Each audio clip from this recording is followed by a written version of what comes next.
Thanks for watching. Like and comment, and don't forget to subscribe.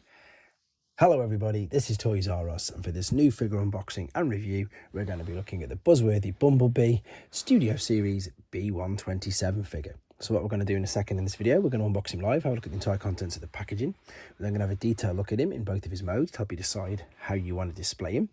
We will of course do some comparisons with him and the original owner of this particular mould and see how he displays with some of the other figures that are in the same toy line. And as I'm about to open this guy up, let's have a quick look at the box. And again, I'm liking these Buzzworthy Bumblebees. Obviously, they've gone with the very obvious, I suppose, yellowy gold and black. Of course, the colour of a bee. It looks really good. I love that picture of Bumblebee there, of course, from the Bumblebee movie. So they've got the cuter head on him. We can already see that this is going to take 20 steps to transform. And I'm pretty sure it's just, I suppose, a different colour and head sculpt compared to this version here. Is there anything else to look at? No, just a few pictures on the side of, I suppose, some of the main G1 characters.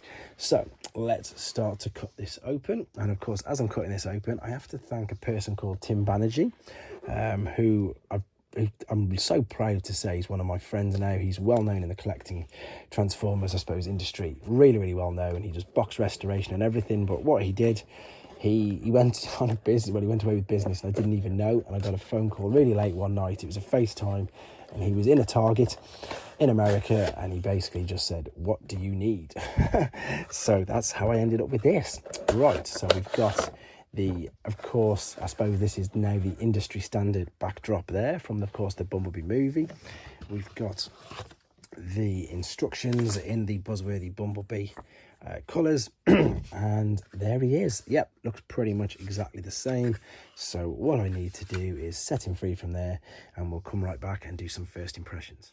Okay guys, set him free. Let's have a look at some first impressions. And this is a lovely, lovely figure. It looks, unfortunately, like it's got the same problems as the original owner of the mould, that these leg clips aren't clipping in. I'm just going to press them in now, see if they stay or hold. But let's take a quick opportunity to look at the new head sculpt. And I'm sure you'll agree that looks great. It looks like these eyes are actually reflecting, but they're not at all. You've got lovely Tampercraft Autobot logo there.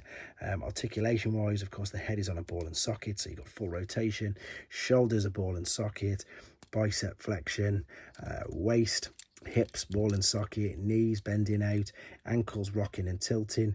As you'd expect with a new figure, loads and loads, an abundance of articulation points. The only thing it's missing is wrist twist and curl, but everything else is there, and I'm sure you'll agree he's looking really good. I think this, it's so strange that you can just change a color and it might make things look a little better.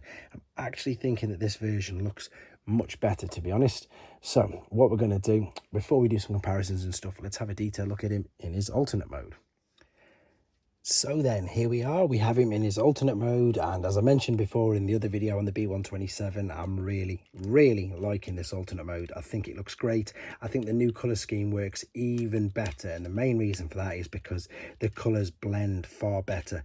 With this particular mould, you can see just by looking at this that some of the yellows look a bit two-tone, whereas with this, because it's much darker, much, I suppose it's more metallic-y looking, to be honest, it is not a glaringly obvious two-tone molding difference there. So I think for that reason it just looks way better. We've got a bit more, I suppose, no, we've got the same amount, but it just looks a little bit better. It looks lighter, that translucent plastic over the front of that.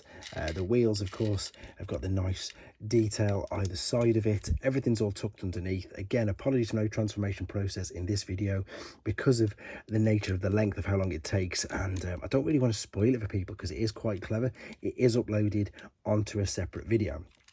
We can see how this looks on there without the glare, hopefully, and it doesn't look the greatest in alternate mode, I don't think, in all honesty. It does look like it's all popped out, but it hasn't. I've definitely just popped it out now, obviously. It is quite, as I say, compact the way it all fits together. Funnily enough, we've got the weapon, and there's two ways to locate this. Now, the easiest way would be to just see you've got two tabs there underneath. If you push this through there, quite a lot of the time you'll be lucky enough to get it to just sit on it and it'll rest in. Sometimes it'll fall out, but I would suggest maybe doing it this way round because it's safer. Because the way that it's told you to do it in the instructions is to separate the whole front of this, and then you've got to super carefully, with this bend here, super carefully, as I say, bend it back over itself, and then you can attach this on the underside inside there. In fact, if I turn it around and rest it into position, and then you've got to close it up. But I'm not going to do that, guys, just because this is all translucent and I don't want to run the risk of damaging it. So I can very nice and carefully just fold that back and clip it over there. So there's a couple of ways that you can store the weapon, a couple of ways to do it rather, but that's the only place to store his weapon if you wanted to in his alternate mode. I don't think there's much more to say about it apart from it looks good, to be honest, and it's one of them ones that there's not many figures that I've got that I could quite happily display in alternate mode, but this one I definitely think that I could. Right, so we're going to come back for the final time in his robot mode and some more comparisons.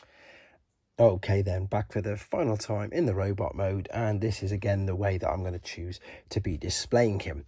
Let's have a quick look how we can attach the accessory then. So the accessory is this nice and small compact gun. I really like the fact that it's small and it's not too overbearing. It doesn't look silly on him. You know, some of the weapons that we used to get, especially in the old Studio Series figures, I know they were mech techs, etc., but some of them were just so ginormous and you couldn't even, you know, balance or position him. But that looks more than realistic, more than reasonable, and I think it looks great. So let's just move him into position. Let's see if we can not get any glare at all, and that looks all right, doesn't it? It's not too bad at all. Color scheme, of course, goes absolutely perfect, and yeah, I think he displays really well in that particular mold. I'm so impressed with the head sculpt.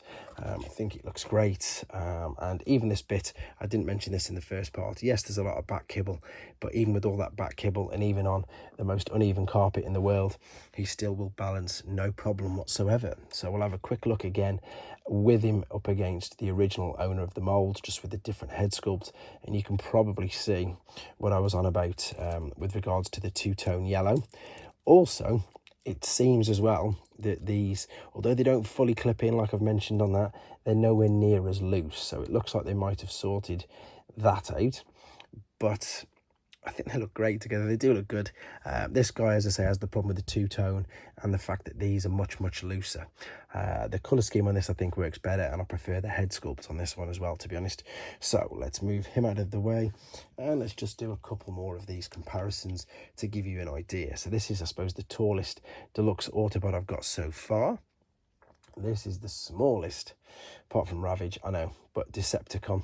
So he's not much bigger than a core class, is he, if you have a look at him. And as you can see, he's way smaller than a Voyager class. But again, this toy line, really impressed with it.